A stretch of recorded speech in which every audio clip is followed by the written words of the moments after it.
अमरावती जिल्ह्यातील शेतकऱ्यांना बोगस बियाण्यांमुळे मोठ्या प्रमाणात आर्थिक फटका बसत असल्याच्या तक्रारी आमदार बच्चू कडू यांच्या जनता दरबारात समोर आल्या।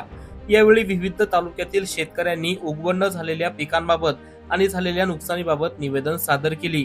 या पार्श्वभूमीवर आमदार बच्चू कडू यांनी राज्य सरकार आणि केंद्र सरकारवर टीका करत बोगस बियाणे विकणाऱ्या कंपन्या व संबंधितांवर कठोर कारवाई करण्यासाठी केंद्रीय कृषी मंत्र्यांनी कडक कायदा करावा अशी मागणी देखील केली आहे। फक्त बियाणं देऊन प्रश्न सुटणार नाही, शेतकऱ्यांना झालेल्या संपूर्ण पिकाच्या नुकसानीची भरपाई सरकारने द्यावी असा संतप्त सवाल त्यांनी मुख्यमंत्र्यांना केलाय। शेतकऱ्यांना न्याय मिळाला नाही तर राज्यभर तीव्र आंदोलन छेडून रस्त्यावर उतरण्याचा इशाराही बच्चू कडू यांनी दिलाय।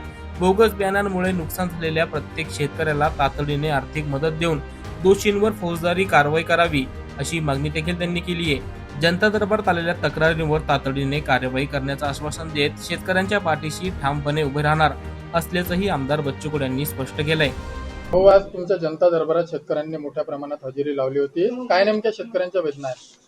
खरं तर बोगस बियाण्याच्या तक्रारी भरपूर आलेल्या आहे, त्याचे पंचनामे झालेले दिसत नाही आणि कृषी अधिकारी त्यांना वेगवेगळ्या पद्धतीचे उत्तर देऊन उलट त्यांना अधिक अडचण निर्माण कशी होईल अशा पद्धतीची वागणूक दिल्या जातं, असे पण काही तक्रारी आहे। शावकारकीचे 2024ला वाशिमचं प्रकरण क्लोज झालं आणि अजूनपर्यंत त्याचा निर्णय झाला नाही। आता 2024, 25, 26 2 वर्ष अगोदर निर्णयासाठी बंद केलेली फाईल जर प्रमाणपत्र देत नसेल तर त्याच्या अधिकाऱ्याचं काम किती संत गतीनं चालतंय असं एकंदरीत चित्र आहे। आणि मला वाटतं बोगस बियाण्याच्या बाबतीत केंद्रीय कृषी मंत्र्यांना याच्यावर कायदा करणं फार गरजेचं होतं। काय होतंय का आपण बोगस बियाणं आता मुख्यमंत्र्यांनी आम्ही आव्हान दिलं का त्या बुस्टर कंपनीचं आम्ही कार्यालय जाळू, त्याच्यानंतर मुख्यमंत्र्यांनी सांगितलं डीपीडीसीतून आम्ही बियाणं देऊ।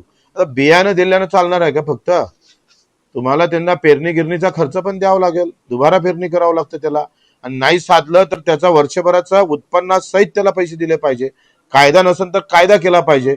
केंद्रीय कृषी मंत्र्यांनी याच्यावर हस्तक्षेप करणं गरजेचं आहे आणि ते जर या संदर्भात जर निर्णय घेत नसेल तर आम्ही सांगतोय आमचा जो आंदोलनाचा मार्ग आम्ही स्वीकारलाय तो केल्याशिवाय राहणार नाही। दुबार पेरणीला देखील शेतकऱ्याला मोठं समोर जावं लागत आहे। हा बरोबर आहे, एकतर पाऊस नाही त्याच्यामुळे आणि बियाणं बोगस आलं त्याच्यामुळे, दोन्ही एकूण मरण आहे। म्हणजे वरच्या वाल्यानंही मारलं आणि खालच्या वाल्यानंही मारलं, मग आता त्यानं जाव कोणाकडे असा प्रश्न आहे। शेतकऱ्यांच्या आत्महत्या जिल्ह्यात देखील मोठ्या प्रमाणात वाढत आहे। मला वाटते दुबारा पेरणी आणि एकंदरीत जो मनपश्चाताप होतोय की बाबा आपण इतक्या कष्टानं बियाणं आणल्यावर निघत नाही, याचे परिणाम आत्महत्यावर भरपूर झालेले आहे आणि त्याला तेवढं गंभीरतेनं का घेतल्या जात नाही हा मुळातला प्रश्न आहे।